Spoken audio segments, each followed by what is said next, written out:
So, ladies and gentlemen, thank you very much for being with us. As I mentioned, a conference in dying hours is like a ice float quickly dissolving. And we just have, before I give you my talk, we have a very short statement to make.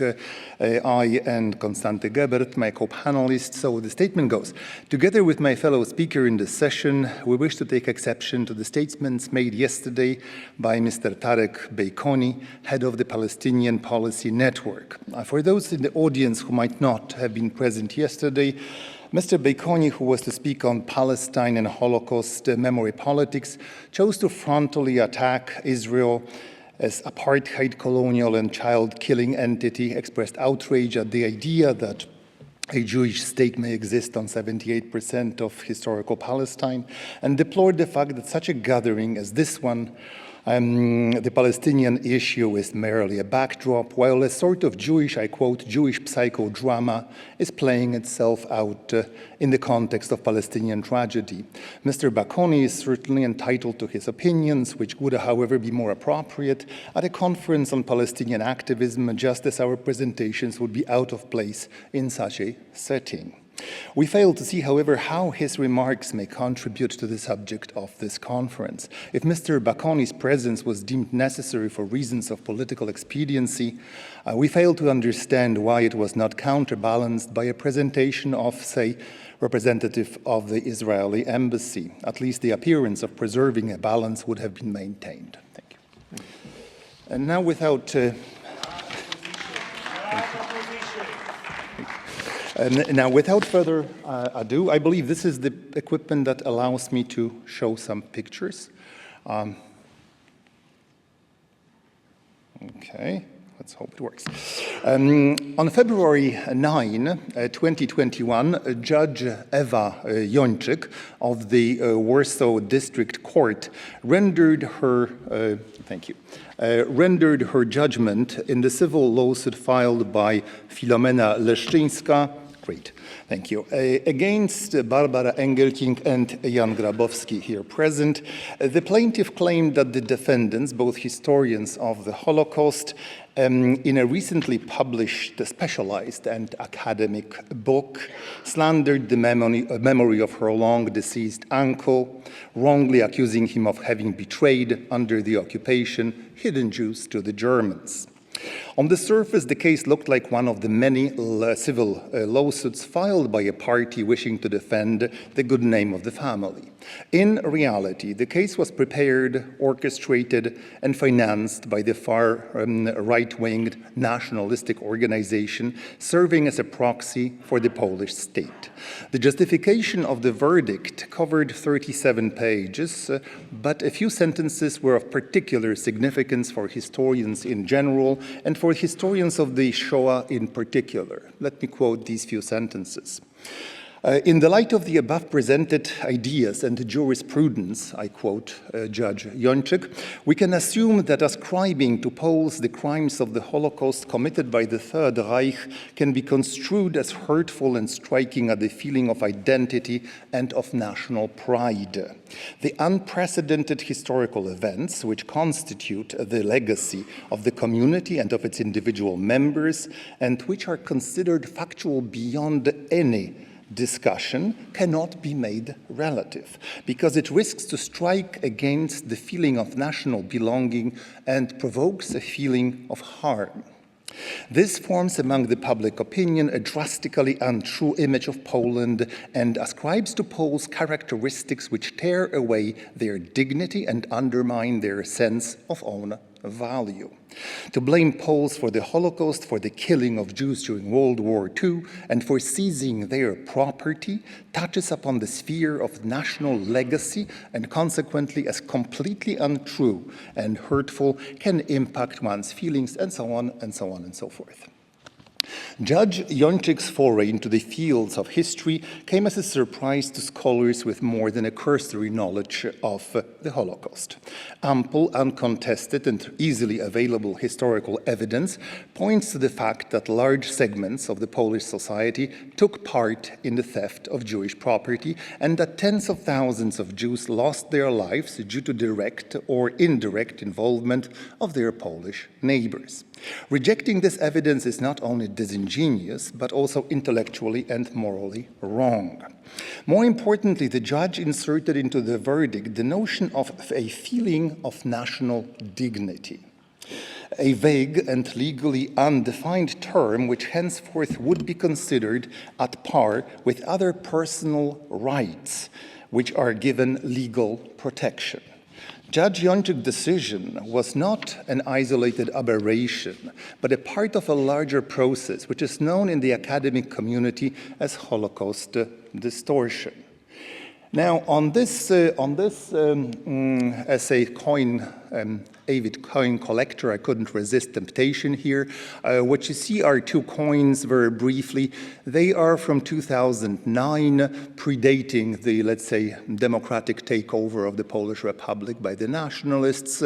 And on the left side, you can see a coin, commemorative coin, which is entitled Poles Saving Jews. I call this coin Notre Dame au Petit Juif, or Our Lady of the Little Jew. You can see the reason why I'm showing this particular coin is Holocaust distortion, which I'll explain in a moment, in its prime in, let's say, as a visual representation of it. You can see here a Polish woman with her child who have been murdered by the Germans for having sheltered the Jews. And you can see this tiny little hidden Jew here in the corner. As you can easily guess, stereotypical figure. He is not really important for the story that this coin has to tell. This is a story about Polish virtue, not about Jewish dying. The second coin, a very nice silver coin, as you can see from the same year. You can see the eagle. It's Polish emblem of the Polish state. Basically, you have a wall of the ghetto with barbed wire being torn apart and the walls of the ghetto being crushed and destroyed by the power of the Polish state. Both things here are complete fallacies. For one, rescuing the Jews was a tiny minority proposition in Poland. It existed. It entailed a huge amount of courage. It was a domain of very, very few people who did or who engaged in such activity. And of course, the Polish underground state did very little, preciously little, to save the Jews, definitely not breaking down the walls of the ghettos. So this Holocaust distortion, people and institutions engaging in this practice do not negate the factuality of Jewish catastrophe. They simply insist that their nation, their ethnic group had nothing to do with the fact. During the last 2 decades, and particularly since 2015, when populist, nationalist, law and justice party came to power, the distortion of the Holocaust has become a quasi-official policy of the Polish state. The so-called history policy, or the official state-approved and state-enforced historical narrative, is founded on several historical myths. Most of them have to do something with Polish history. However, the most eagerly defended ones are dealing with the history of the Holocaust, because this is the only part of Polish history which attracts worldwide attention. In order to defend the state-approved version of historical narrative, the Polish state has created a number of institutions. And it's exactly as Andrea Petu mentioned before, this number of institutions, and weaponized them with enormous financial resources. Chief among them is the Institute of National Remembrance, I'll refer to it as IPN, employing hundreds of historians with an annual budget of about 100 million euros, which, given the purchasing power, can be tripled in case when comparing to Germany. Then there are lesser actors, such as the notorious Pilecki Institute, which 2 or 3 years ago opened its boutique next to Kurfürstendamm. I will talk about Pilecki a bit more later on. Entire sections of the Polish Ministry of Foreign Affairs, not to mention many gongos. Gongo, for those of you who are not up to speed with the acronyms, Gongo, government-organized NGOs, which serve as proxies for the authorities in fighting the, I quote, slanderers of the good name of the nation. Not surprisingly, historians specialized in the history of the Holocaust are either being fired or pushed out of the IPN, while sympathizers of extreme right are promoted to positions of leadership. The myth of millions of Poles helping Jews under the occupation is a typical example of Holocaust distortion. Unlike Holocaust deniers, whose entire argument is based on a lie, people and institutions engaging in Holocaust distortion mix truths, half-truths, and untruths. It is true, for instance, that some Poles rescued Jews, but it's untrue that the phenomenon was widespread. Quite to the contrary, due to anti-Semitism prevalent across practically all strata of the Polish society, Polish righteous were much more afraid of their neighbors than they were of the Germans. Helping the Jews was perceived by many as an anti-patriotic act and often triggered denunciations. Unfortunately, the Polish state-sponsored policy of Holocaust distortion is a success, at least within Poland's borders. A series of polls conducted between 1992 and 2021 testify to the fact that an ever larger percentage of respondents believe that Poles suffered more than the Jews under the occupation. To be more precise, in 2021, more than 70% of Poles polled thought that the Poles suffered equally or more than the Jews under the occupation. On the flip side, the percentage of those who thought that Poles suffered equally or more, on the flip side, the percentage of those who thought that Jews suffered more declined over the years from 46 to 26%. Finally, interestingly, close to 50% of Polish respondents today associate Auschwitz primarily with Polish and not with Jewish suffering. These numbers are particularly shocking, considered that it was on Polish territory where 5 out of 6 million of victims of the Holocaust have been put to death, that every second victim of Holocaust was Polish citizen, and that all death camps were located within pre-war Polish borders. There are several reasons which explain the obsessive drive to obfuscate and to distort the history of the Shoah in Poland. Some of them are related to the phenomenon known as to Holocaust scholars as Holocaust envy, which we have talked here and listened to about on a couple of occasions. When a society is steeped in contemplation of its own suffering and brought up in a tradition of own national innocence and victimhood, there is little room for the recognition, appreciation, and commemoration of the suffering of the other. In order to defend the myths of national innocence, the authorities not only established several institutions, which I mentioned before, of memory control, but they began increasingly to rely on repressive legal measures. This Jewidification to use Habermas's expression, of history draws on the provisions of both criminal and civil codes. In January 2018, the Polish Parliament voted the so-called Polish Holocaust Law, official name Amendment to the Act on the Institute of National Remembrance, which called for 3 years of imprisonment for people who, I quote, slandered the good name of the Polish nation by falsely accusing the Polish nation of having committed crimes in reality committed by the German Third Reich. The Article 55A, rightly perceived as a blunt instrument intended to muzzle independent historians and educators and a direct threat to the memory of the Shoah, acquired notoriety and triggered worldwide indignation. After several months of international pressure, the Polish authorities were forced to decriminalize the law, although at the same time they decided to threaten historians with civil litigation conducted either directly by the state institutions or by the gongos acting as proxies for the government. Indeed, some gongos, such as, for instance, Redoubt of Defense of the Good Name of the Polish Nation, filed civil lawsuits against independent historians of the Holocaust. Others, such as state-funded, I quote, Institute to Combat Anti-Polonism, reported historians and journalists to the State Security Attorney's Office, triggering criminal investigations based on Article 133 of Criminal Code. This article, a close cousin of 1932 legislation used before the war to prosecute Jews, calls for prison terms of up to 3 years for people, I quote, slandering the good name of the Polish nation.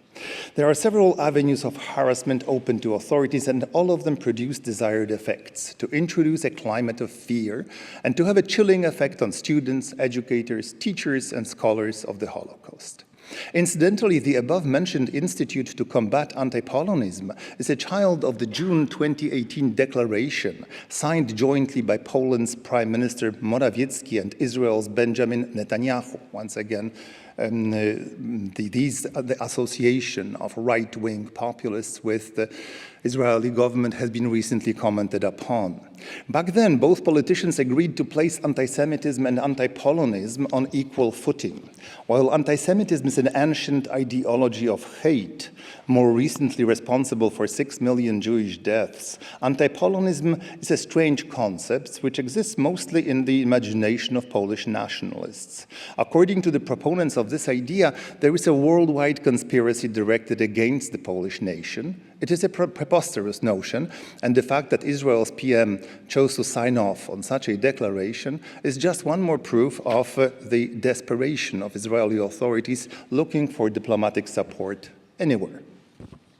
It is also another stepping stone on the way to relativize the Holocaust, one of the unstated goals of Holocaust distortionists.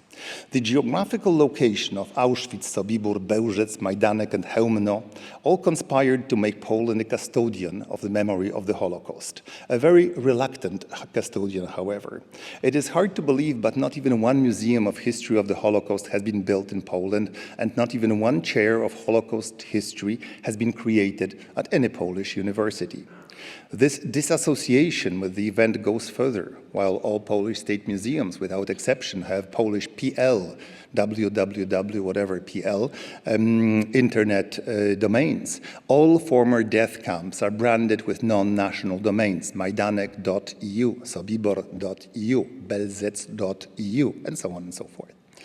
In the same vein, it's practically impossible in today's Poland to erect a Stolperstein. These tripping stones, so popular in the cities of Western Europe, are small bronze markers inserted into sidewalks in front of the houses where the victims of the Shoah once lived.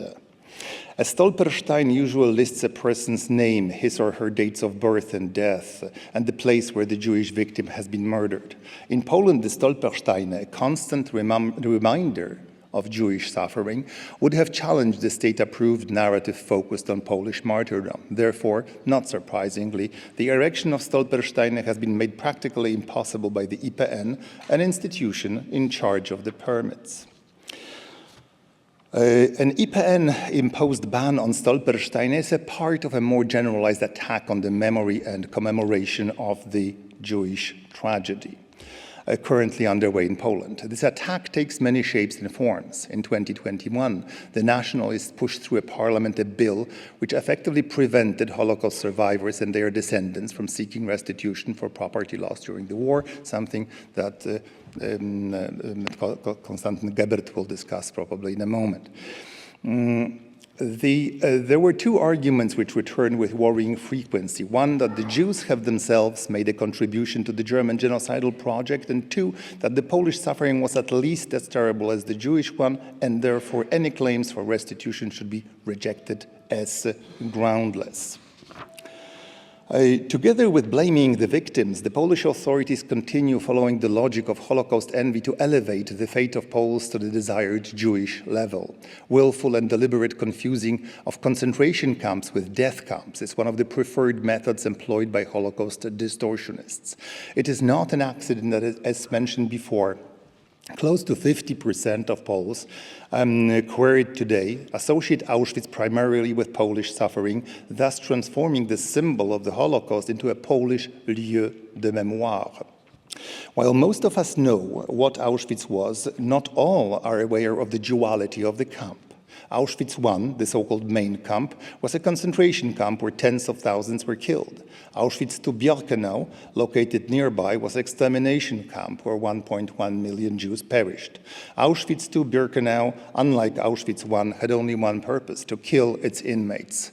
To be more precise, to kill the Jews.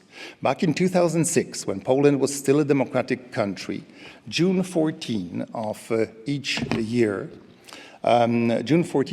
has been declared a national day of commemoration of the victims of German Nazi concentration camps and death camps.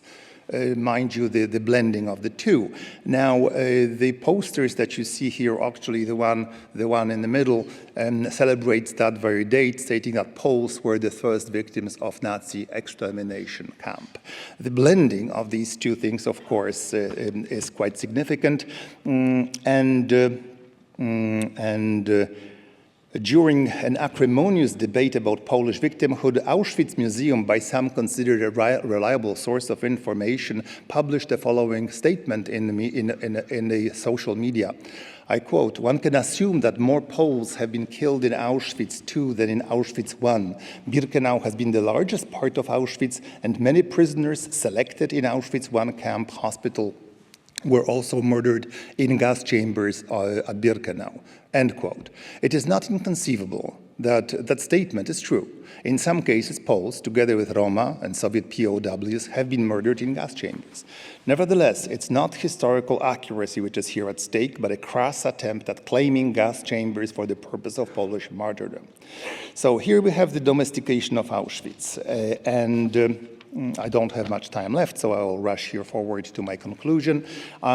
Same thing happens at Treblinka. Treblinka death camp, the site of death of 900,000 Jews, has also become a target of Holocaust distortionists. Not unlike Auschwitz I and II, there were also two camps in Treblinka. Treblinka I was a labor camp created by the Germans in 1941, a place where thousands of inmates, Poles and Jews alike, died. Treblinka II was an extermination camp, or to quote Franz Suchommel, an SS man in charge of Treblinka work detail, I quote, "a primitive but efficient factory line of death for Jews," end quote. Blending the history of Treblinka I and II into an account of common Polish and Jewish fate allows to develop a new narrative of Holocaust distortion. Here too, the conquest of memory goes hand in hand with the conquest of space. Late last year, Pilecki Institute, you're hosted generously by City of Berlin today, unveiled a monument at the site of the former railway station in Treblinka. The monument is devoted to one Jan Maletka, a young Polish railway worker who had been killed by the Germans for trying to deliver water to Jews dying of thirst in closed wagons, waiting to be pushed into the death camp nearby.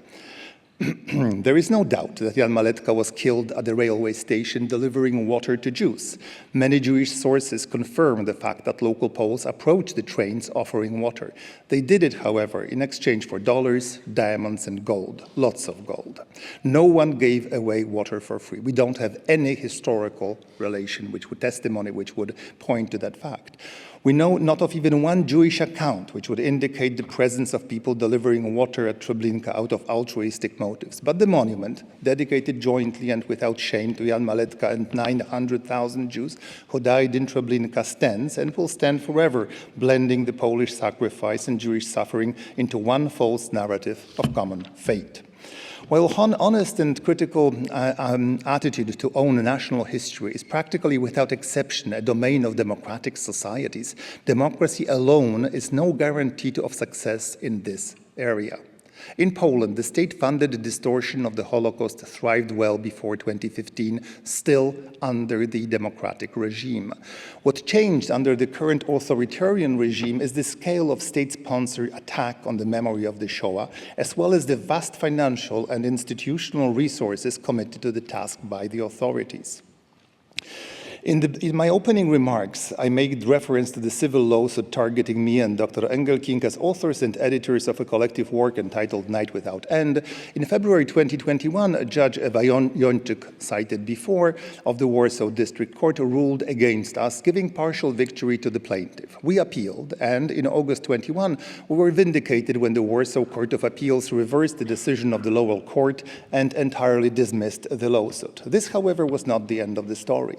Immediately, the Polish Minister of Justice decried the verdict, I quote, not only as an embarrassment for the court, but also a judicial assault on the idea of justice, end quote.